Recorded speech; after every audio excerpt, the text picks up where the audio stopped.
자, 그동안 이만갑에서 소개됐던 무시무시한 간첩들 많았습니다. 너무 많았어요. 예. 이 강릉 무장공비나 이 칼기 사건 같은 경우에도 좀 약간 좀 쇼킹했는데도 그렇죠. 저는 사실은 이게 제일 쇼킹했었어요. 기억이 많이 남는 게 바로 옆집에서 누군가가 간첩일 수 있다는 이 사실을 알았을 때 그렇지. 너무 무서울 것 같아요. 그 부부 간첩. 부부 간첩이요. 와, 이러니까 좀 그분들이 좀 막 기억이 많이 남더라고요. 아, 그 부부간 쳤다는 사건 우리 이만갑 하고 나서 수없이 많은 사람들이 와 이런 일이 있었어라고 놀라시더라고요. 맞아요. 자, 하지만 놀라지 마십시오. 2021년에 일어난 사건. 와. 자, 어떤 이들이 간첩죄로 일당이 잡히가 됩니다. 어허. 이런 일이 봤어요. 현재 일어나고 있다는 거죠.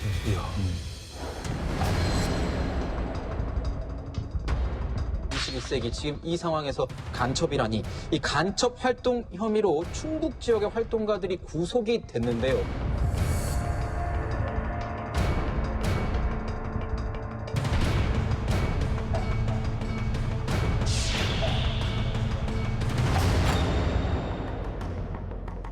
피의자 측 변호인은 구속된 박 씨가 중국에서 만난 사람이 북한 공작원이라는 근거가 없다고 반박했습니다.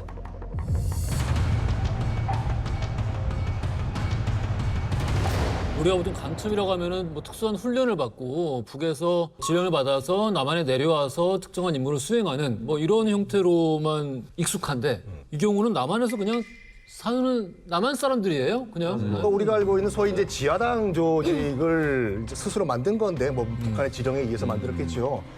위원장 손모 씨, 고문 박모 씨, 그리고 부위원장 윤모 씨, 연락 담당 박모 씨가 그들인데 일단 3명은 구속이 된 상태고 1명은 불구속 상태가 현재 상황입니다. 사실 저는 이 사건이 보도되기 전부터 알고 있었거든요. 제가 이제 취재를 쭉 해왔는데 제 정보원 중에 한 명이 저한테 이제 제보를 해서 제가 쭉 어떻게 수사를 해왔는지에 대해서 나름 좀 팔로우를 하고 있었던 사안인데 노동운동을 계속 해왔어요, 지역에서. 한 분은 이제 기업에 다니다가 해고된 이후에 노조위원장까지 활동했던 경험도 있고 또 4명 중에 구속은 안 됐지만 1명 같은 경우는 지역 언론사를 나름 차려서 활동을 계속 해왔기 때문에 그러니까 명확한 직업은 지역 활동가 그리고 노동운동가 출신 이렇게 언론에서 많이 부르고 있습니다. 일단 북한으로부터 직접 지령도 받고 북한 공작원을 해외에서 중국과 캄보디아 등등에서도 만나고 북한 공작금도 뭐 큰 액수는 아니지만 2만 달러도 뭐 2천만 원이죠. 받고 그러니까 공작금 전달 받는 방식도 중국의 마트 물품 보관함에다가 공작금을 맡겨둔 뒤에 그것을 찾아가는 방식이라는 겁니다. 그리고 공작금을 이제 무사히 받은 후에 이제 문자를 보냈는데 뭐라 그러냐면 주문한 상품을 잘 받았습니다. 이 사람들은 그러면 소통을 어떻게 했다라는 거예요? 주로 소통을 본인들이 운영하는 신문사를 통해서 했다라고 하죠. 신문사? 네, 아까 뭐 4명밖에 없다라고 하셨는데 사실 이들이 이 신문사를 운영한 목적은 어떤 수익을 창출하기 위한 그런 목적이 아니라 본인들의 지금 어떤 활동을 하고 있고 지금 본인들의 처한 상황이 어떤지 그걸 북한에 알리는 용도로 썼다라고 합니다. 그럼 예를 들어서 독자가 예상 독자가 북한 사람들인 거예요? 뭐 그럴 수도 있는 거죠. 네. 어디까지나 지금 다 언론 보도에 의한 추측일 뿐인데 보통 이제 뭐 수사관들이 와서 수사를 하면은 사실은 그거는 어느 정도는 언론에서 엠바고를 쳐서 보도가 안 되잖아요. 근데 본인들이 수사를 받으면서 먼저 이제 본인들이 운영하고 있는 신문사에 올리는 겁니다. 국정원이 계획하고 있는 뭐 이 간첩단 사건은 조작된 곳이다라는 식으로 해서 본인들의 억울함을 알리는 것과 동시에 북한에 지금 우리가 이런 상황에 처해져 있다라는 걸 알리기 위한 용도로 신문사를 운영했다. 이 와중에 혈서가 발견됐다고요? 맞습니다. 제가 뉴스에서 좀 충격적인데 제가 한번 가져와 봤습니다. 그걸 가져왔어? 가져왔어요. 실제 혈서를 프린트해요. 이렇게. 내 빨간 이거 입으로. 액정을 필요한 거예요. 생명이 닿는 순간까지 원수님과 함께 위대한 원수님의 영도 충북 결사응의 결사관철 이렇게 혈서를 쓴 거예요. 여기서 원수님은 김정은이죠. 김정은이죠. 이게 압수수색하는 과정에서 USB가 발견됐는데 그 USB 안에 이들이 혈서 내용이 사진으로 발견이 된 건데 우리가 앞서 이만갑에서도 살펴봤지만 강릉 무장공비 침투 사건 때도 충성 맹세문을 썼어요. 근데 그들도 무장공비조차도 혈서로까지 김정일에게 충성하는 혈서를 쓰지 않았는데 이들은 김정은에게 혈서로서 충성하는 충성 서약을 썼으니까 사실은 국정원 요원들이 압수수색했을 때 그 혈서를 발견하고 정말로 소름이 돋았다고 해요. 그러니까 이들이 이북에서 내려왔던 사람들보다 오히려 더 북한에 대해서 맹목적으로 충성심을 가지고 있고 대한민국 체제에 정말로 혈서까지 쓸 만큼 엄청난 어떤 적개심을 갖고 있다. 그걸 보여줄 수 있는 대목입니다. 주체사상 난 이런 거 들으면 아직도 모르겠어. 예, 이 사람들이 이제 이른바 주체사상의 덕후라고 보면 됩니다. 그 여러 가지 주체사상을 이제 믿는 사람들 중에서 여러 층위가 있는데 그중에서도 이제 굉장히 종교적으로 믿는 사람들이고 그러다 보니까 일반 사회생활 보통은 자기가 그런 생각을 가져도 진짜 골수들은 그걸 갖다 현실에서 풀어낼 줄 알거든요. 근데 그런 현실 감각이 없이 여기 빠져 있는 애들 같은 경우는 이제 고립이 돼버린 거고 사실 이게 통일전선 전술이라 그러죠. 통일전선 전술에 포섭된 하위 제일 단위 마지막 정도, 하위 정도. 제일 마지막 단위 정도로 보시면 되는 거고 사실 저는 그렇거든요. 뭐 주체사상을 믿든 뭐 김정은을 신으로 알든 포켓몬을 신으로 보시든 신경 쓸 건 없는데 행동이 문제인 거예요. 구체적으로 지령을 받고 뭘 보내고 했다는 행동 자체는 사실은 우리 법을 위반한 것이기 때문에 이것은 엄격히 처벌해야 된다. 북에서 돈까지 줬다는 거는 그러니까 지금 뭐 우리가 간첩이냐 아니냐 이거 여러 가지 뭐 기준점이 있겠지만은 북한에서 이 사람들을 간첩으로 인정한 건 맞아요. 왜 그러냐면 돈이 오지 않았어요. 그러면 북한이라는 건 솔직히 말해서 활동 자금을 누구한테 쓴다 하면 내 요원 개인 결심으로 저 사람한테 내가 만불을 줄 거야 이렇게 절대 못합니다. 상부 마지막까지 결제 승인을 받아서 국가에서 돈을 타내다가 주잖아요. 그러면 이 사람이 A씨가 돈을 받았다 하면 A씨가 돈을 받을 때까지는 상당히 많은 검증 과정을 거쳤을 것입니다. 과연 이 사람한테 돈을 줘서 이러한 필요한 활동을 할 수 있을까? 뭐 60명을 포섭한 이걸 다 검증하고 돈 타는 사람이 보증서를 씁니다. 돈을 타서 이 사람한테 활동 자금을 주면 이런 걸 할 것입니다. 그러면 상부에서 오케이 사인이 나왔을 거고 국가 자금을 받아가지고 가서 이 사람한테 전달했는데 돈은요 이게 그렇기 때문에 활동 자금이 나왔다는 건 이거는 이 사람들이 빠질래야 빠질 수 없는 그런 이제 증거 자료가 됩니다. 근데 지금 수사 결과상 우리가 확보하지 못한 증거들이 꽤 많아요. 그러니까 USB에 담은 파일들 발견됐던 거는 이들이 삭제를 하려다가 남겨뒀던 것들이에요. 그러니까 이들이 생각했을 때 별로 중요하지 않는 것들을 남겨뒀겠죠. 100개 파일 이상을 삭제한 걸로 현재 알려져 있는데 포렌식이 안 돼요. 그래서 이들이 뭘 삭제했는지가 현재 삭제가. 파악이 안 된 거고 그중에 상당수는 북한이 우리에게 보낸 지령, 그다음에 이들이 그 지령을 어떻게 수행했는가를 담은 보고문을 주고받았는데 상당수의 100개 넘는 파일이 지금 없어서 이들이 이걸 왜 지웠고 왜 인멸하려 했는지가 상당히 좀 궁금해하는 포인트고 지우고 안 지운 게 혈서 정도인 거니까 사실은 뭐 무시 못할 거고 발견된 것들도 나름 은폐하려고 노력했어요. 파일명을 뇌과학, 인간의 조건 37 그리고 제가 제일 인상 깊게 봤던 게 한 파일 이름이 다들 그래 괜찮아. 다들 그래 괜찮아. 이게 이제 파일명이에요. 그러니까 나름 자기들이 파일명을 좀 바꿔서 숨겨놓으려고 했었던 것 같은데 사는 게 너무 힘들었나 보다. 힘들어 위로받으려고. 약간 뭐 아프니까 청춘이다 뭐 약간 그런 느낌도 들고 온 오프라인에서 사실 이 지령을 좀 받았잖아요. 어떤 지령들을 좀 받은 거예요?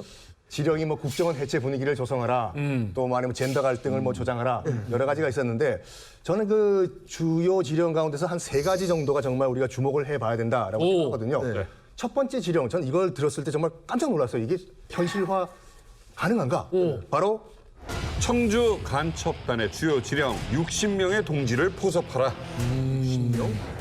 서서히 한번 사람 한번 모아보자 라고 한 게 60명이에요. 성공했나 이거 60명? 60명을 채우자는 거야? 아니면 60명이 특정인들이야? 특정인도 있어요. 북한에서 이 사람을 접촉하는 특정인도 있었고 또 그것과 동시에 60명을 채우라라는 어떤 수량적인 의미도 있었어요. 두 개를 제가 설명해 드릴게요. 왜 북한이 청주에 있는 사람들을 꼽았을까? 청주에 스텔스기가 배치되기 때문이에요. 우리나라도 오늘부터 스텔스 전투기 보유국이 됐습니다. 우리 군의 작전 능력이 월등히 높아질 것으로 기대됩니다. 내년 6대, 2021년까지 총 40대가 실전 배치됩니다. 북한은 F-35A 첫 출고 소식에 맹비난을 쏟고 있지만 우리 군은 20대 추가 도입도 검토하고 있습니다.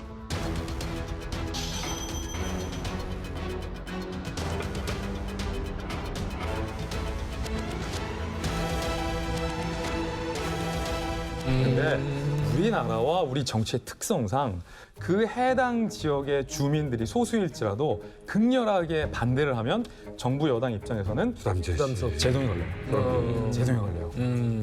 해당 지역 주민들의 거센 반발. 그럼요. 지역 주민들의 거센 반발이 나중에는 중앙 언론의 흐름을 타기 시작하면 걷잡을 수 없거든요. 군 기지 같은 것도 1년 연기될 수 있어요.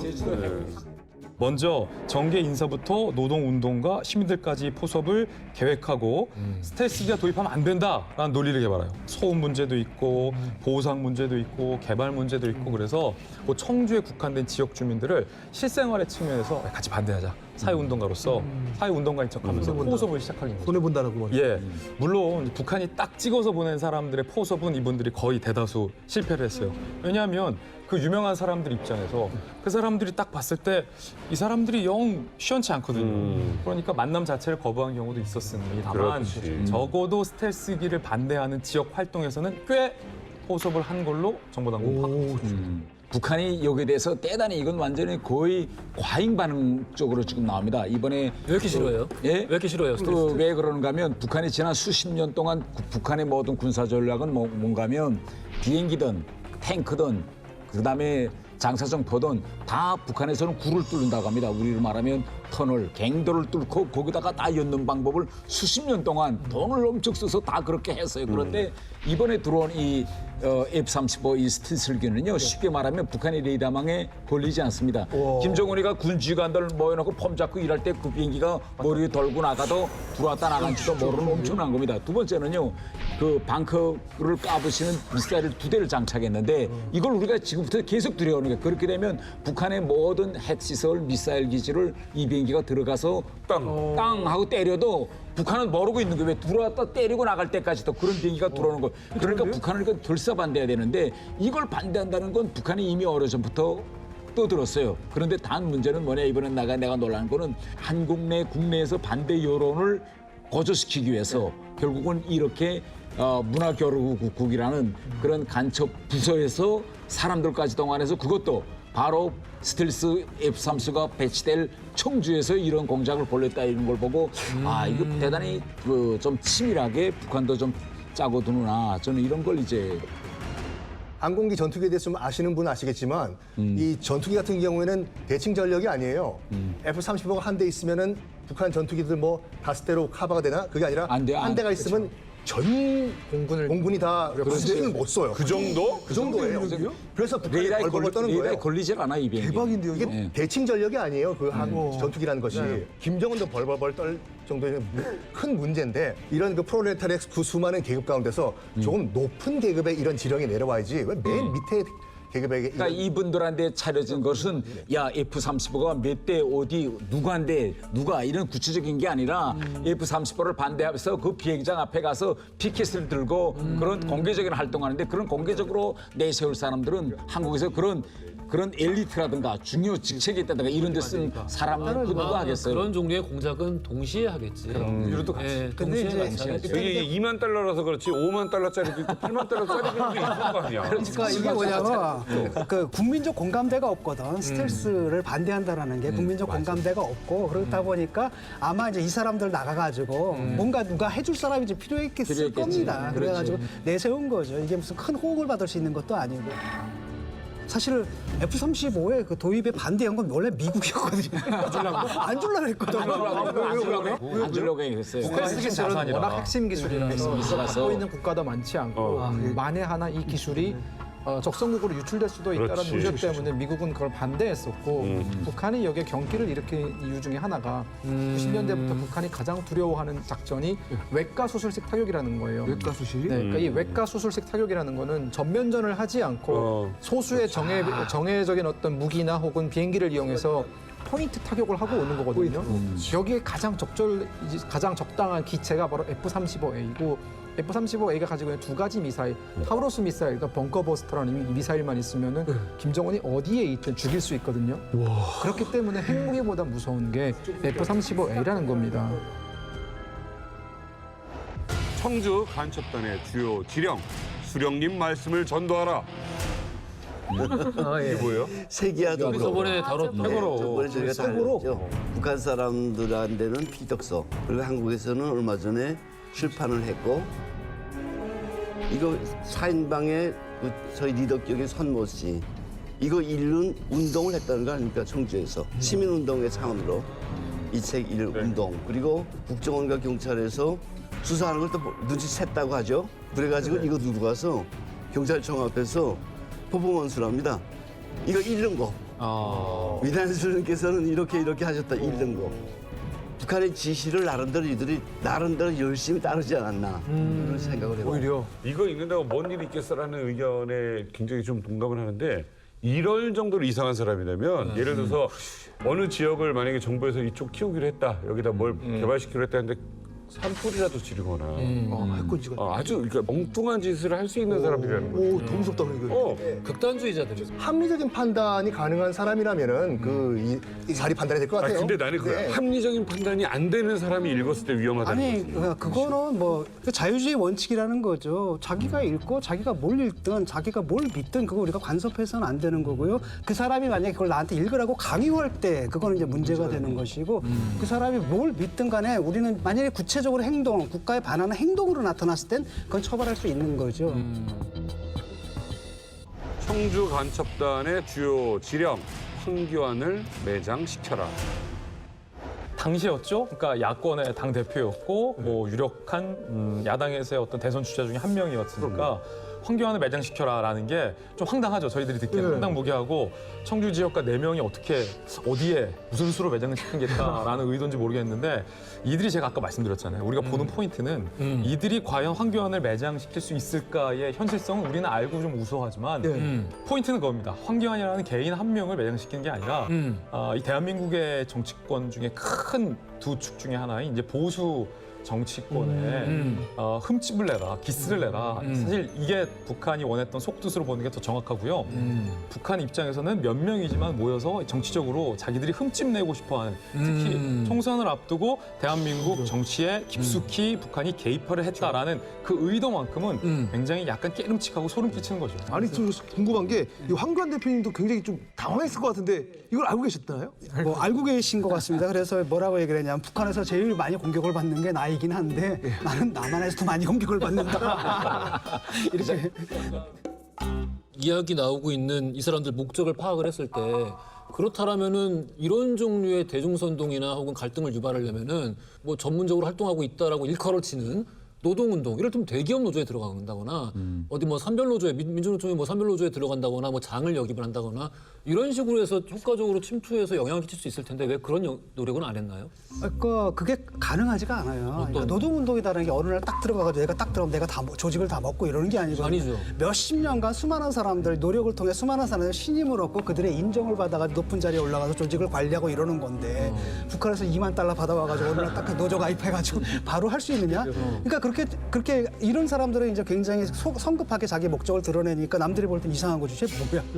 그래서 사실 왕따가 돼 있는 사람들이었고요. 왕따였다, 그래서 사실은 포섭을 하려고 했는데 포섭을 워낙 못하니까 북한에서 막 딱 또 타박을 해요. 혼을 내요. 그러니까 뭐라고 얘기를 하냐면 포섭을 하려면 일단은 목적을 드러내지 말고 일단 인간적으로 친해져라. 일단 친해져라. 인격으로 말고. 근데 이 사람들이 사교성이 없는 사람들이니까 뭐 이런 상황인 거죠. 그리고 제가 하나 좀 팁을 드릴 거예요. 그러니까 실제 진짜 큰 간첩들이라고 있다면 또 우리 시야의 스크린에 들어가 있다면 당연히 국정원이 잡질 않죠. 잡지 않고 왜 이 사람이 지금 뭐 10명을 만나고 뭐 다닌다, 10명을 포섭했다 하면 가만 내버려두고 이 사람이 앞으로 20명을 포섭할 수 있고 30명을 포섭할 거 더 큰 정보를 빼내갈 수 있고 그걸 계속 지켜보지. 지금 작돼서 잡지는 않거든요. 그래서 나도 이제 방금 교수님께서 말씀하신 것처럼 왜 이걸 지금 이걸 이제 기소했을까? 인지와서. 내가 생각하는 너무 소란스럽게 나오니까 쟤들 좀 이제 좀 조용히 이제 정리하자 이런. 골치가 아픈 거예요. 계속 추적하기에는 시간도 돈도 좀 들어가고 여기서 쟤네들을 끝내버리고 쟤네들이 확 져버리고 그 인력을 좀 고급 간첩에 등장하자. 비용 대비 효과가 너무 떨어져. 그러니까. 여기서 정리하자. 이들이 $20,000를 받았어요. 이거 공작비로 잘 썼습니까?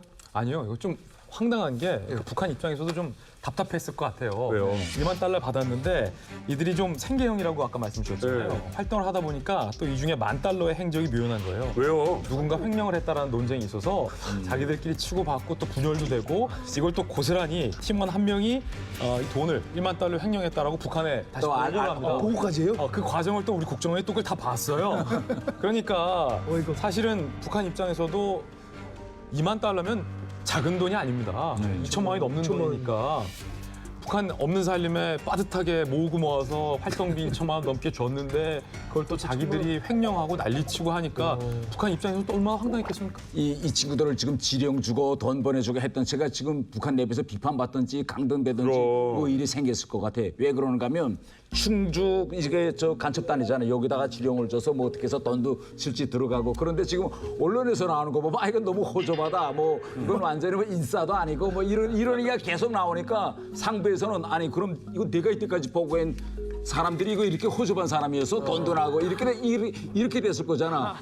이 사인방은 그러니까 국가보안법 위반인 거죠. 대한민국 그 국가보안법에 간첩 혐의는 없습니다. 정확히 말하면 국가보안법 4조에 목적 수행 혐의가 이들에게 적용된 건데 그러니까 적국을 이롭게 하려는 목적을 적극적으로 수행했을 때 이제 목적 수행 혐의가 적용되는 거고 이걸 소위 우리가 간첩죄, 간첩 혐의라고 쉽게 언론에서 풀이를 하는 건데 목적 혐의가 적용돼서 기소가 되려면 일반적인 특징이 있어요.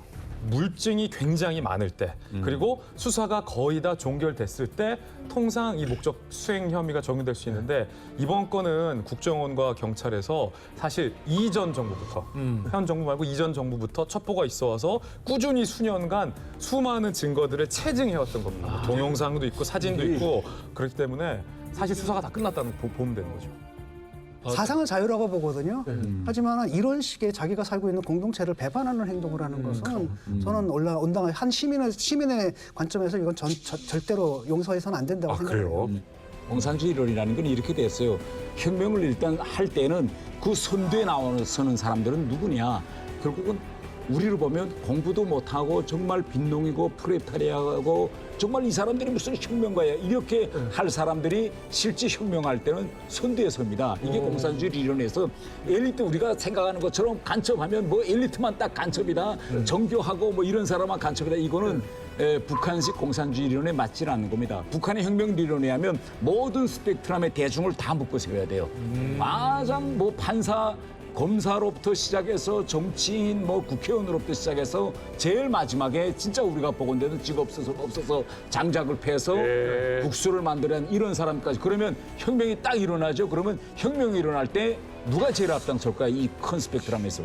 그렇지. 항상 혁명일 때는 제일 프레타리아트고 빈농이고 계급적 원칙이 투철한 사람이 선봉에 서게 됩니다. 그래서 우리가 이런 공산주의 리론을 전반적으로 보면요. 우리가 이 사람들 너무 허스름해. 이 사람들은 그렇기 때문에 이게 무슨 간첩이야. 이거는 공산주의 이론에 맞지 않는 그런 방식이라고.